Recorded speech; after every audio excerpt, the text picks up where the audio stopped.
Hello everyone. GIC PGT की आपकी परीक्षा हुई और इसके आंसर की को आज मैं अपने अनुसार आप सभी के साथ साझा करूंगा। हो सकता है इसमें कुछ गलतियां मुझसे भी हो जाएं, जो कि आपको पता है आयोग से भी होती हैं।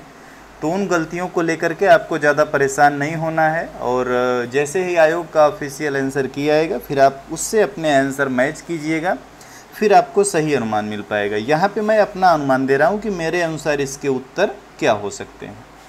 तो इस क्रम में हम लोग केवल इकोनॉमिक्स के क्वेश्चन को देखेंगे, यानी उनके आंसर को देखेंगे। और इस सीरीज़ में जो पेपर है ये आई थिंक ये बी सेट का पेपर है, देख लीजिएगा आपका कौन सा है। तो इसका जो पहला क्वेश्चन है वो आपसे पूछ रहा है कि 4 प्रकार के घाटों की डिफिनेशन आपके सामने या फार्मूले आपके सामने रखे गए हैं। अब इसमें आपसे पूछ रहा है कि कौन सा इसमें से सुमेलित यानी कौन सा इसमें से सही नहीं है। तो पहला है बजट घाटा, और आप सभी को पता है बजट घाटा क्या होता है, total revenue minus total expenditure. तो ये तो बिल्कुल ही सही है।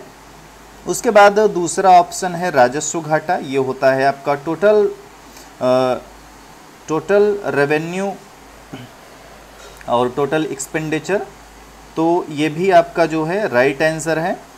फिर जो है थर्ड है आपका प्राथमिक घाटा, और प्राथमिक घाटा जैसा कि आप जानते हैं ये होता है आपका राजकोषीय घाटा माइनस ब्याज भुगतान, fiscal deficit minus interest payment.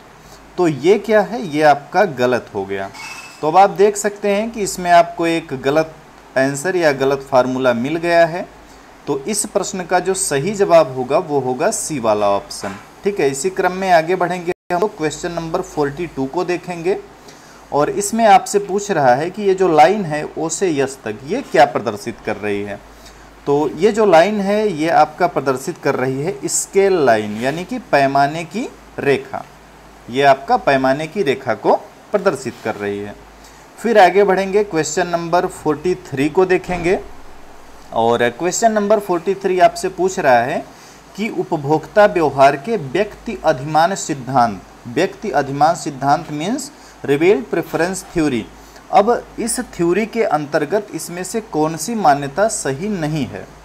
तो आप जानते होंगे विवेकशीलता, ये बिल्कुल सही है। आपने कंज्यूमर बिहेवियर या कंज्यूमर बिहेवियर थ्योरी में पढ़ा होगा कि उपभोक्ता एक विवेकशील प्राणी होता है। तो ये तो राइट आंसर हो गया। सकर्मकता, ये भी रिवील्ड प्रेफरेंस थ्योरी के लिए बिल्कुल ही सही है। संगतता, ये भी सही है। और इसमें जो सही नहीं है वो है एकदिष्टता। तो 43 का आंसर क्या हो जाएगा, सी वाला ऑप्शन हो जाएगा। फिर आगे बढ़ेंगे 44 की तरफ, और इसमें आपसे पूछ रहा है 44 नंबर में कि अपस्फीति मुद्रास्फीति के विपरीत की स्थिति होती है। बिल्कुल सही बात है। तो यहाँ पे पूछ रहा है कि यदि अपस्फीति है तो इसमें से कौन सी स्थिति देखने को मिलेगी। 4 ऑप्शन आपके हैं। पहला है कि एम्प्लॉयमेंट इंक्रीज होगा। पहला क्या है, एम्प्लॉयमेंट इंक्रीज होगा। दूसरा है एम्प्लॉयमेंट में कोई भी प्रभाव नहीं देखने को मिलेगा। तीसरा है अनएम्प्लॉयमेंट इंक्रीज करेगा, यानी कि बेरोजगारी में वृद्धि होगी। और फोर्थ है निर्यात तथा आयात में वृद्धि होगी। तो अगर आपने मुद्रास्फीति को पढ़ा है और उसके जस्ट अपोजिट होता है अपस्फीति, तो आपको ये पता चल जाना चाहिए कि इस स्थिति में यानी कि स्थिति में क्या देखने को मिलता है कि अनएम्प्लॉयमेंट में इंक्रीज देखने को मिलता है। तो इसका जो सही जवाब है वो है ऑप्शन नंबर सी। ठीक है, यहाँ पे आपको क्या देखने को मिलेगा, बेरोजगारी में वृद्धि देखने को मिलेगी। अब ये क्वेश्चन 45 जो है काफ़ी बढ़िया क्वेश्चन आपसे पूछा गया है। और ये आपसे पूछ रहा है कि आर्थिक सर्वेक्षण 2020-21 में किस प्रकार की राजकोषीय नीति पे जोर दिया गया है। तो जिन्होंने इकोनॉमिक सर्वे को थोड़ा डिटेल में जा करके पढ़ा होगा तो आपको वहाँ पे एक ग्राफ जैसा मिलेगा, और उसमें ये बताया गया है कि 2020-21 में कौन सी राजकोषीय नीति की बात की गई है। तो वो है काउंटर साइक्लिकल, यानी कि प्रतिचक्रीय। ठीक है, तो इसका जो राइट आंसर हो जाएगा वो हो जाएगा 45 का आपका बी वाला ऑप्शन, यानी कि केवल 2 प्रतिचक्रीय। फिर आगे बढ़ेंगे, क्वेश्चन नंबर 46 पे आएंगे। अब 46 में आपको क्या करना है, 46 में आपको करना है मैच। ठीक है, तो स्फीतिक अंतराल प्रोफेसर किन्स का है, बिल्कुल सही बात है। उसके बाद मांग आधिक्य स्फीति, ये हैंसन से रिलेटेड होता है। फिर जो मांग का स्थानांतरण स्फीति है ये चार्ल्स शूल से है, और मूल्य बहाव स्फीति ये एक्ले से है। तो इस क्रम में देखेंगे तो इसका जो राइट आंसर है वो है ऑप्शन ए। ठीक है, तो 46 का आपका जो सही जवाब है वो क्या हो जाएगा, ए। फिर आ जाएंगे 47 पे, और यहाँ पे पूछ रहा है कि एशिया में सर्वप्रथम निर्यात प्रोसेसिंग क्षेत्र, इसे क्या बोला जाता है, एक्सपोर्ट प्रोसेसिंग जोन EPZ, ये कहाँ पे स्थापित किया गया था। तो ये जो क्वेश्चन है ये आपको और भी परीक्षाओं में पूछा जा चुका है, आप इसे कह सकते हैं कि रिपीटेड क्वेश्चन है, और इसका जो राइट आंसर होगा वो होगा कांडला। आगे बढ़ेंगे, इसमें पूछ रहा है कि भारत के जनांकीय दृष्टिकोण से कौन सा वर्ष जो है महान विभाजक वर्ष के नाम से जाना जाता है या माना जाता है। सेम यही क्वेश्चन आपसे माध्यमिक PGT यानी कि जो आपका 18 अगस्त को हुआ था वहाँ पे भी पूछा गया था, और इस प्रश्न का जो सही जवाब है वो है ऑप्शन ए, यानी कि 1921 में। अब यहाँ पे आपसे पूछ रहा है क्वेश्चन नंबर 49 में आपसे पूछ रहा है कि एक उपभोक्ता वस्तु X की अपेक्षा वस्तु Y की अधिक मात्रा तब खरीदेगा जब क्या, यानी कौन सी स्थिति में खरीदेगा। तो देखिए, आपने कंज्यूमर बिहेवियर थ्योरी को पढ़ा होगा, वहाँ पे आपने एक प्रतिस्थापन का सिद्धांत भी पढ़ा होगा। ठीक है, तो इन सारे थ्योरी से आप ये समझ पाएंगे कि इसका जो सही जवाब है वो है ऑप्शन नंबर बी, यानी कि बात यहाँ पे हो रही है कि X की अपेक्षा वस्तु Y की अधिक मात्रा कब खरीदेगा। तो Y की अधिक मात्रा तभी खरीदेगा जब Y वाली वस्तु से उसको मार्जिनल यूटिलिटी जो है वो अधिक प्राप्त हो रही होगी। तो इसका जो राइट आंसर हो जाएगा वो हो जाएगा ऑप्शन बी। फिर एक आपका अगला क्वेश्चन ये है आपका, रविवार को छोड़कर सप्ताह के शेष दिनों के लिए औसत वर्षा 4.2 सेंटीमीटर थी। तो रविवार को अत्यधिक वर्षा होने के कारण पूरे सप्ताह का औसत बढ़कर के 7 सेंटीमीटर हो गया। तो यहाँ पे पूछ रहा है कि रविवार को कितनी वर्षा। तो ये थोड़ा मैथमेटिकल टाइप का क्वेश्चन है, इसको आप जो है जब सॉल्व करेंगे तो आपको जो सही उत्तर इसका मिलेगा वो मिलेगा 23.8। ठीक है, अब इसको अगर आपको सॉल्व करने में दिक्कत आ रही है तो आप कमेंट कर दीजिएगा, बाद में मैं एक छोटे से वीडियो में ये मैथ वाले क्वेश्चन को भी सॉल्व करा दूंगा। फिर आपसे पूछा है क्वेश्चन नंबर 51 में, और ये है आपका फ्रीडमैन से रिलेटेड। अब यहाँ पे पूछ रहा है कि फ्रीडमैन के मुद्रा के परिमाण सिद्धांत के पुनः प्रतिपादन के संदर्भ में कौन सा कथन सत्य है, कौन सा कथन सत्य है। यहाँ से आपसे पूछ रहा है कौन सा कथन सत्य है। पहला स्टेटमेंट है, मुद्रा की आपूर्ति तथा मुद्रा GNP में धनात्मक संबंध देखने को मिलता है। बिल्कुल ही सही जवाब है ये, यहाँ पे आपको पॉजिटिव रिलेशन देखने को मिलेगा। फिर अगला है, मुद्रा विलास की वस्तु नहीं है, तो ये फ्रीडमैन के अकॉर्डिंग गलत है। नेक्स्ट है, मुद्रा आपूर्ति बहिर्जात नहीं है, ये भी फ्रीडमैन के अनुसार गलत है। और फोर्थ ऑप्शन है, फोर्थ इसमें है मुद्रा की अत्यधिक संकुचित परिभाषा, तो ये भी फ्रीडमैन के अनुसार गलत है। तो इसका जो सही जवाब मेरे अनुसार निकल के आता है वो आता है इसका केवल और केवल एक, यानी कि ऑप्शन ए इसका राइट आंसर होगा। फिर आगे बढ़ेंगे हम लोग, क्वेश्चन नंबर 52 पे आएंगे। यहाँ पे आपको मुद्रा परिमाण सिद्धांत के कुछ समीकरण दिए गए हैं और विभिन्न अर्थशास्त्रियों से उनके संबंधों को प्रदर्शित करना है। तो मार्शल का इसमें आपको पहले ही दिख चुका होगा। मार्शल का जो समीकरण है वो है P = KY/M। इसी प्रकार से जो आपका पीगू का आता है इक्वेशन वो है P = KR/M। यहाँ पे KY था, यहाँ पे KR है। ये थोड़ा सा डिफरेंस को आपको समझना है। फिर आपको देखना है रॉबर्टसन का, इन्होंने बोला था रॉबर्टसन का हो जाएगा आपका M = PKT, और फिर किन्स का N = PKT। तो इस हिसाब से देखेंगे तो जो इसका सही जवाब है वो है ऑप्शन बी।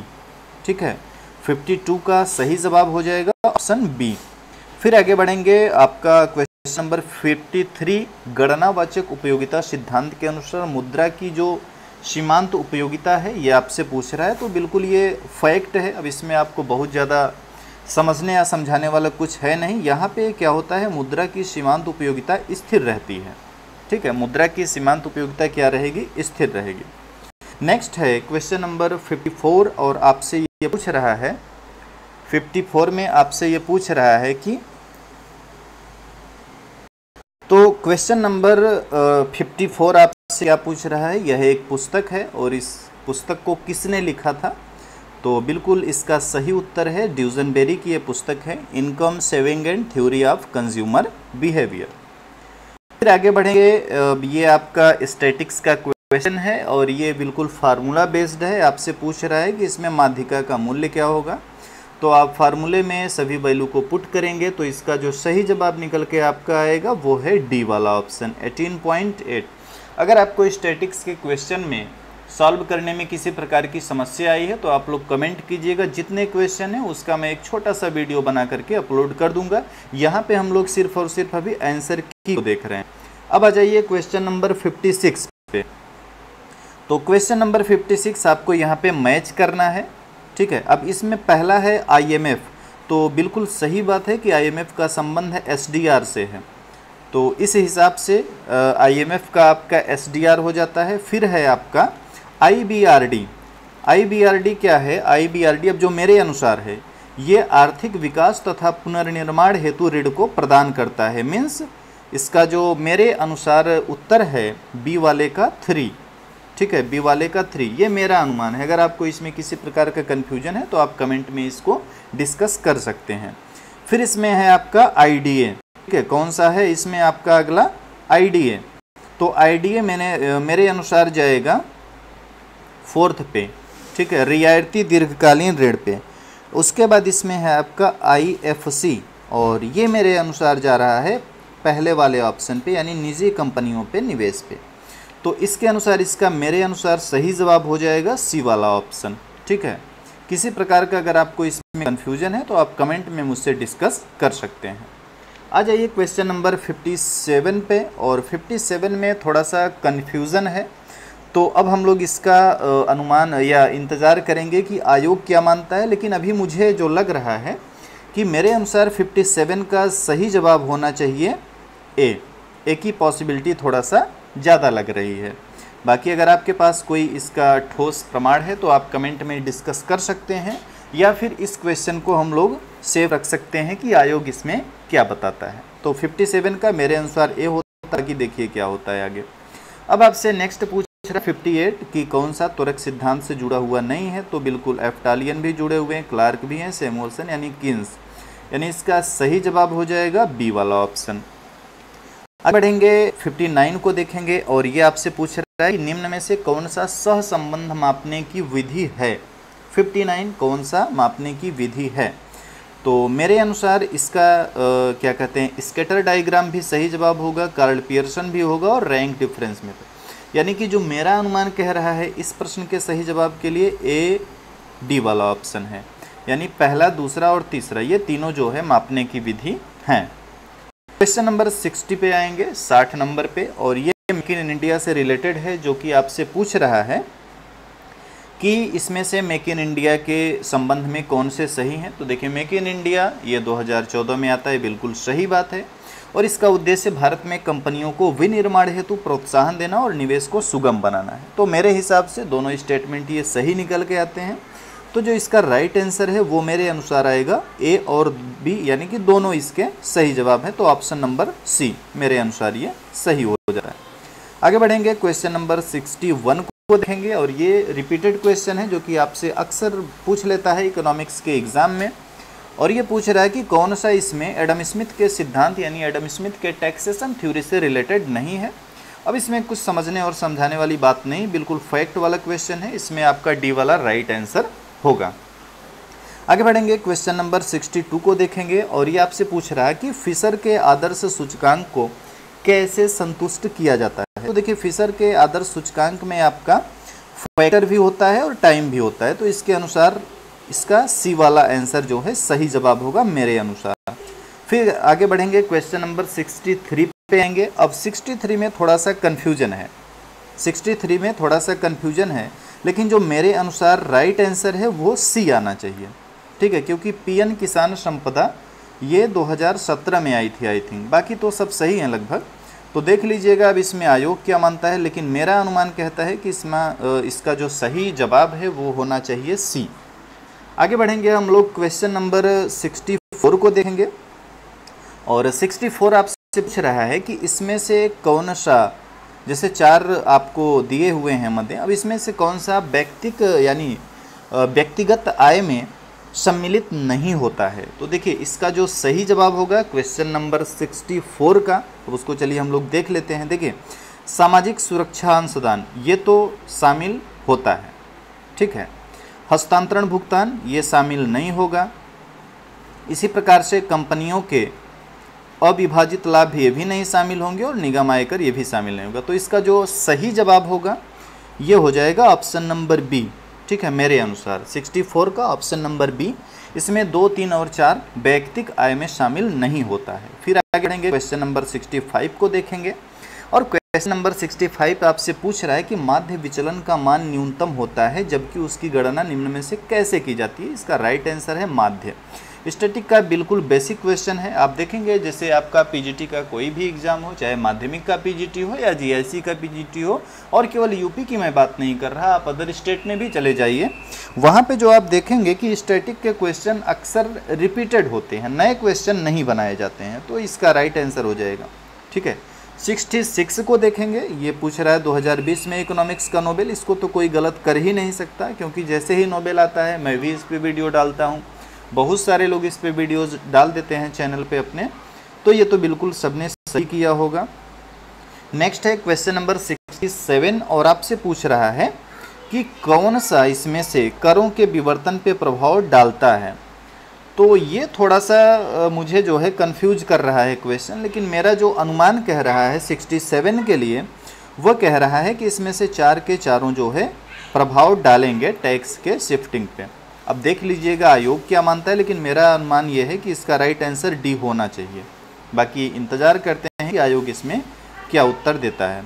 फिर आपसे पूछा है 68 में और इसमें पूछ रहा है कि अपने व्यापार चक्र मॉडल में प्राथमिक और द्वितीयक लहरों का समावेश किसने किया? शुम्पीटर ने किया। देखिए पहले अक्सर आपने ऐसा देखा होगा कि शुम्पीटर से इकोनॉमिक्स के एग्जाम में जो भी क्वेश्चन पूछा जाता था वो अक्सर नव प्रवर्तन को लेकर के पूछा जाता था। नव प्रवर्तन, अब चाहे वो शुम्पीटर का ग्रोथ मॉडल से पूछे या ट्रेड साइकिल से पूछे, अक्सर इसी की बात की जाती थी। पहली बार एक आपको अच्छा और नया क्वेश्चन मिला है और 68 का राइट आंसर हो जाएगा आपका सी, यानी कि शुम्पीटर। आगे बढ़ेंगे, क्वेश्चन नंबर 69 को देखेंगे और यहाँ पे आपको करना है मैच, ठीक है। इसमें आपको करना है मैच, और चलिए मैच कर लेते हैं हम लोग, देखते हैं। तो जो वास्तविक शेष प्रभाव है, वास्तविक शेष प्रभाव है, यह आपका है रिलेटेड पैटिनकिन से, तो ए का क्या हो जाएगा? डी वाला हो जाएगा, यानी कि ए का 4 हो जाएगा। फिर आपका संपदा प्रभाव है, यानी कि वेल्थ इफेक्ट, ये आपका हो जाएगा पीगू से, ठीक है, ये भी हो गया। अब देख लीजिए अपने में ए का 4 यहाँ पे मिल रहा है और बी का 1 यहाँ पे मिल रहा है। अब ज़्यादा इसमें आपको सोचने की ज़रूरत नहीं है, बिल्कुल टिक कर दीजिए। 69 का राइट आंसर हो जाएगा सी। आगे बढ़ेंगे क्वेश्चन नंबर 70 की तरफ और ये पूछ रहा है कि 1993 में एक कमेटी गठित की गई थी, रंगराजन कमेटी। तो ये किससे रिलेटेड थी? तो ये थी आपकी रिलेटेड बैलेंस ऑफ पेमेंट से, भुगतान संतुलन से। आगे बढ़ेंगे क्वेश्चन नंबर 71 को देखेंगे और ये पूछ रहा है कि ये जो आपका वर्ल्ड हैप्पीनेस रिपोर्ट है ये कौन पब्लिश करता है? तो देखिए ना तो IMF करेगा, ना तो विश्व बैंक करेगा और UNDP भी नहीं करेगा, तो राइट आंसर यानी सी, ठीक है, UNSDSN ये वर्ल्ड हैप्पीनेस रिपोर्ट को पब्लिश करता है। 72 पे देखेंगे और ये आपसे देखिए GIC PGT में थोड़ा अच्छे प्रकार के प्रश्न देखने को मिले हैं, यानी इन्होंने जो प्रश्नों को पूछा है बढ़िया तरीके के प्रश्नों को पूछा है। अब यहाँ से आपसे पूछ रहा है कि 2021-22 का जो बजट आया हुआ था, तो यहाँ पे जितनी प्रकार की आपको मदें दी गई हैं, इसमें व्ययों को घटते हुए क्रम में संयोजित करना है। तो देखिए अब आ जाइए, इसको चलिए हम लोग करते हैं। ये जो करों तथा शुल्कों में राज्यों की हिस्सेदारी है ये तो पहले नंबर पे आएगा। अब इसके अनुसार या तो आपका बी हो सकता है या तो आपका डी हो सकता है। चलिए आगे भी देख लेते हैं। देखिए 2 प्रकार की योजनाएं होती हैं, एक तो होता है सेंट्रल सेक्टर स्कीम्स और सेंट्रली स्पॉन्डर स्कीम्स। तो ज़्यादा वेटेज दिया गया था इस बजट में केंद्र क्षेत्र की योजनाएं या केंद्रीय क्षेत्र की योजनाएं, तो एक के बाद दो यहाँ पे मिल गया और बाकी कहीं नहीं मिल रहा। तो बस अब इसमें और कुछ नहीं करना है। इस प्रश्न का जो सही जवाब हो जाएगा आपका डी वाला हो जाएगा, यानी फर्स्ट पे ये है, सेकंड पे, थर्ड पे और फोर्थ पे सब्सिडी तथा पेंशन। तो 72 का राइट आंसर हो जाएगा आपका डी। आगे बढ़ेंगे, क्वेश्चन नंबर 73 को देखेंगे। बहुत ही आसान क्वेश्चन है, देखते ही इसमें आप टिक कर दीजिए जी कैसल। नेक्स्ट है आपका 74 क्वेश्चन आपसे पूछ रहा है नेशनल पॉपुलेशन पॉलिसी से रिलेटेड। तो बिल्कुल राइट आंसर है, रिपीटेड क्वेश्चन है 2045। पढ़ेंगे 75 को, देख लीजिए। ये थोड़ा बढ़िया टाइप का प्रश्न है, जो आयोग ने बढ़िया प्रश्न बनाया हुआ है। तो यहाँ पे आपको कथन और कारक दिए गए हैं। तो कथन क्या कह रहा है कि निवल निर्यात विदेशों से प्राप्त निवल साधन आय का एक भाग होता है, ठीक है। और फिर इसका कारण क्या दिया गया कि विदेशों से प्राप्त निवल साधन आय किसी देश के सामान्य निवासियों द्वारा विदेश से अर्जित आय तथा उस देश की घरेलू सीमा में अनिवासियों द्वारा अर्जित आय का अंतर होता है। तो आप बताना है कि इसमें क्या सही है क्या गलत है। तो देखिए, इसमें आप देखेंगे तो जो इसका कथन है वो है असत्य और इसका जो कारण है वो है सत्य। तो मेरे अनुसार इसका जो सही जवाब होना चाहिए, यानी क्वेश्चन नंबर 75 का, वो होना चाहिए डी। बाकी आपके अनुसार क्या होना चाहिए देख लीजिए और आंसर की का ऑफिशियल वेट कीजिएगा। 76 पे आते हैं। 76 कर्मचारियों के वेतन तथा महंगाई भत्ते इसमें से किसकी सहायता से निर्धारित होते हैं। तो ये होता है कॉस्ट ऑफ लिविंग इंडेक्स, ठीक है, बी वाला ऑप्शन। काफ़ी लोग इसमें कंफ्यूज हुए होंगे WPI को लेकर के, हालांकि इसका जो सही जवाब है वो बी है मेरे अनुसार। बाकी अब देखते हैं क्या होता है। उसके बाद 77 है बेकर, बिल्कुल तो आसान क्वेश्चन है, रिपीटेड क्वेश्चन है, कलडार का है बेकर। आगे बढ़ेंगे, फिर हम लोग 78 को देखेंगे। 78 क्या कहता है, मौद्रिक उद्दीपन की नीति के माध्यम से। अब ये एक कथन है एक कारक है। अब इसको पढ़ने से बेहतर है मैं आपका इसको अपने अनुसार जो सही जवाब है वो बता देता हूँ। मेरे अनुसार इसका सही जवाब थोड़ा सा मुश्किल, मतलब देखिए मेरे अनुसार या तो ए हो सकता है या तो बी हो सकता है, दोनों मेरे अनुसार थोड़ा सा इसमें कन्फ्यूज़न हो रहा है। तो देख लीजिएगा, वैसे ज़्यादा पॉसिबिलिटी इसमें बी की आ रही है, ठीक है। अगर आपने बी किया है तो आप मान के चलिए कि आप सही किए हैं, बाकी में बी ए हो जाए, देखते हैं क्या होता है। फिर पूछ रहा है किन्स के रोजगार सिद्धांत में कौन सा कथन सत्य है। 79, तो 79 का क्वेश्चन इसमें है।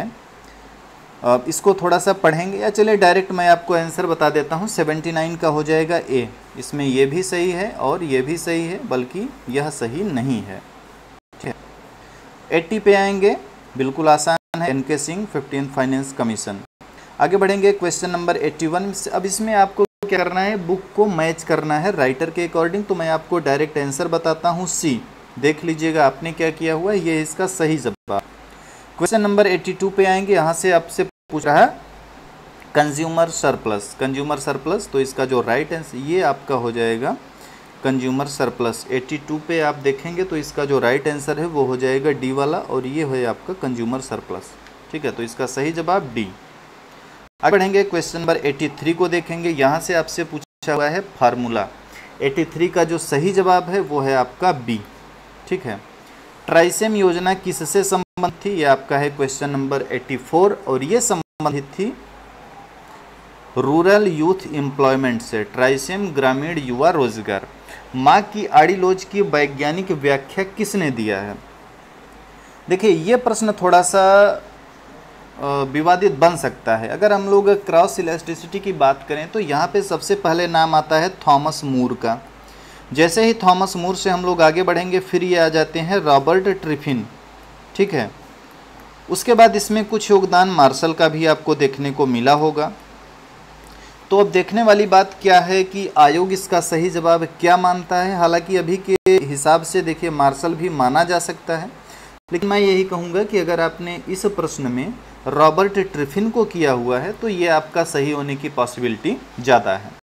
86 को देखेंगे। एकाधिकारी कीमत विभेद को क्यों अपनाता है। बिल्कुल आसान सी बात है कि वो जो है वो कीमत विभेद इसलिए अपनाता है ताकि वो उपभोक्ता की बचत को घटा सके।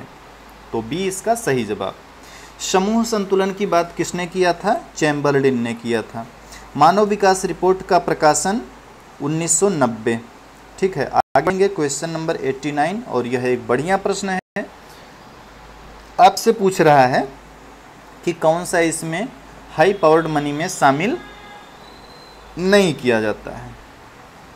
मेरे अनुसार इसका जो सही जवाब है वो होना चाहिए डी वाला।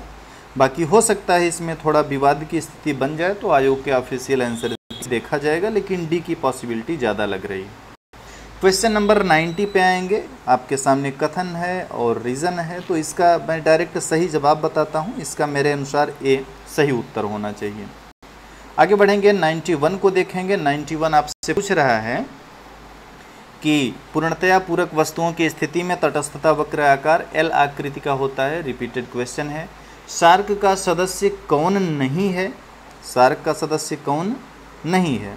तो सार्क का सदस्य आपका म्यांमार नहीं है। बाकी हाउ टू पे फॉर वार 93 प्रोफेसर किन्स। 94 पे आ जाते हैं। 94 पे आपसे फार्मूला पूछा हुआ है, तो इसका जो राइट आंसर है वो हो जाएगा आपका बी।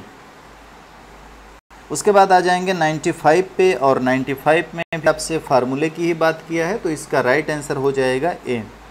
96 पे आएंगे।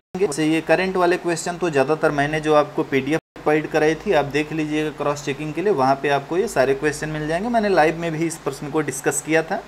सीधे इसके उत्तर पे आते हैं, और इसका जो राइट आंसर है वो हो जाएगा, देखिए पहले पे तो इसमें मॉरिशस आ जाएगा, उसके बाद आपका आ जाएगा मॉरिशस के बाद कौन सा आया था, आई थिंक सिंगापुर आया था क्या, तो उसके फोर्थ पे तो ये है। तो इसके अनुसार जो राइट आंसर बन रहा है वो बन रहा है सी। ठीक है, तो 96 का क्या हो जाएगा, सी। अब ये जो प्रश्न है कि इसको ध्यान दीजिएगा थोड़ा सा। नीति आयोग द्वारा वर्ष 2020 हेतु जारी एसडीजी सूचकांक रिपोर्ट के अनुसार निम्न में से कौन सा सुमेलित नहीं है? हिंदी में इसको आपको ध्यान को देना है कि कौन सा सुमेलित नहीं है। आगे आ जाइए, इंग्लिश वाले स्टेटमेंट को पढ़ते हैं। Which reference to the NITI Aayog for year 2020 SDG index report which of the following is और करेक्टली मैच्ड। अब देखिए दिक्कत क्या हो गई, दिक्कत ये हो गई। अब देखिए इसको या तो आयोग वैसे हटाएगा नहीं, क्योंकि अक्सर ये देखा गया है कि अगर किसी क्वेश्चन में गलतियां मिल जाती हैं स्टेटमेंट या क्वेश्चन में, तो उसमें हमेशा इंग्लिश वाले को राइट माना जाता है। इंग्लिश वाला क्या आपसे कह रहा है कि निम्न में से कौन सा सुमेलित है, हिंदी क्या कह रहा है कौन सा नहीं है। ध्यान दीजिएगा बातों पे। तो अब आ जाइए, इंग्लिश वाले को आयोग को मानना है, तो यहाँ पे जो इसका राइट आंसर निकल के आएगा क्वेश्चन नंबर 97 का, तो 97 का राइट आंसर देखिए क्या किया जाए, इसमें कौन सा सुमेलित है कौन सा नहीं है। दिक्कत है इस क्वेश्चन में, चलिए इसको छोड़ देते हैं, और मैं भी आयोग इसमें देखिए क्या करता है। ठीक है, तो थोड़ा सा आप लोग ये ध्यान दीजिएगा कि इस क्वेश्चन में लैंग्वेज में प्रॉब्लम देखने को मिली है, तो इसको हम लोग लाइन में रख देते हैं। 98 आ जाते हैं। 98 आपसे पूछ रहा है कि किस परिस्थिति में प्रतियोगितात्मक फर्म अल्पकाल में उत्पादन बंद कर देगी। तो ये होता है जब औसत परिवर्तनशील लागत से कम होती है, यानी कि औसत लागत परिवर्तन व्यापार चक्र के गुणक और त्वरक की परस्पर क्रियाओं के, ये मतलब ये सीधा सा स्टेटमेंट है। राइट आंसर इसका सैमुअल्सन हो जाएगा।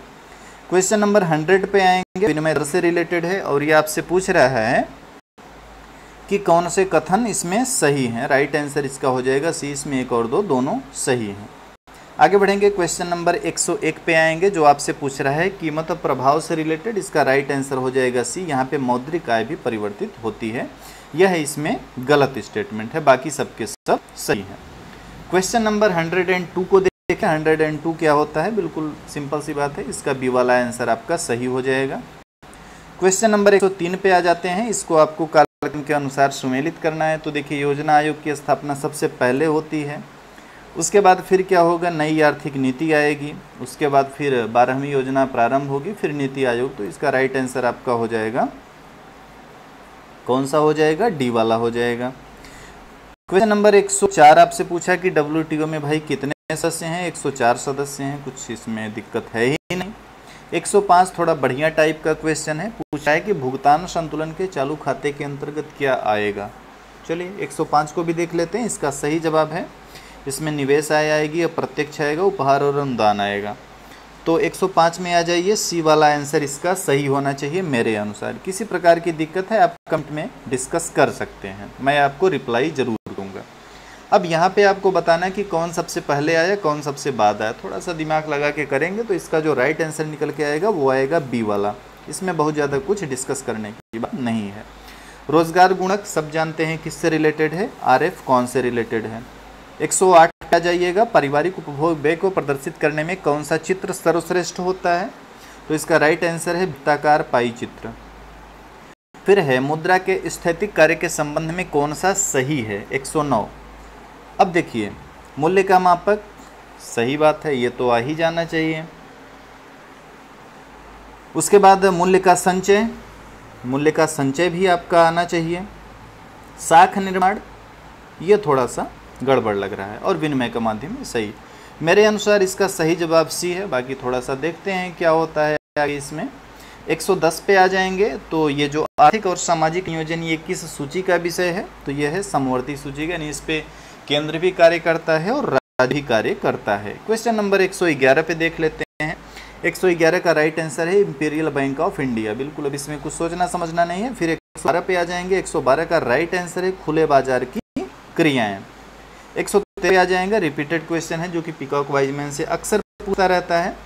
तो 113 आपसे क्या पूछ रहा है कि पीकॉक वाइजमैन के हिसाब से इसमें से कौन से शामिल हैं या नहीं है। तो देखिए प्रसरण तो नहीं है, बाकी इसमें आपके तीन के तीनों 2 3 4 आपको मिलेंगे ऑप्शन नंबर सी में। तो राइट आंसर ऑप्शन सी।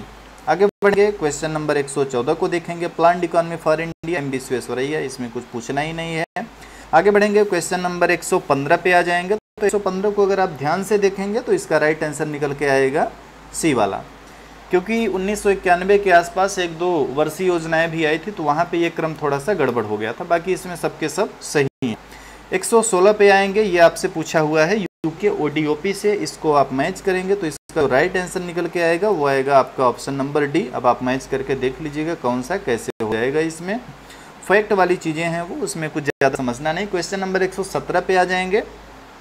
अब इसमें पूछ रहा है कि CES प्रोडक्शन फंक्शन जो होता है उसमें से किसकी बात नहीं की जाती है। तो इसमें देखिए वितरण की बात तो की ही जाती है, दक्षता की बात भी होती है और सब्स्टिट्यूशन की। तो ये इसका राइट आंसर हो जाएगा, ऑप्शन सी इसका सही जवाब हो जाएगा।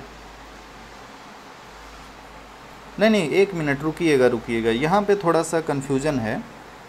117 पे मेरे अनुसार 117 ये कहता है कि इसमें थोड़ा सा इसमें कंफ्यूजन है। पहले नज़र में तो ये लग रहा है कि इसका ऑप्शन बी होना चाहिए, बट थोड़ा सा और देखेंगे तो वितरण भी थोड़ा विवाद का विषय बन सकता है, तो मे भी सी हो जाए, बट ज़्यादा पॉसिबिलिटी इसमें ऑप्शन बी की लग रही है। ठीक है, तो अगर आपने ऑप्शन बी टिक किया है तो ये सही होना चाहिए। आगे बढ़ेंगे,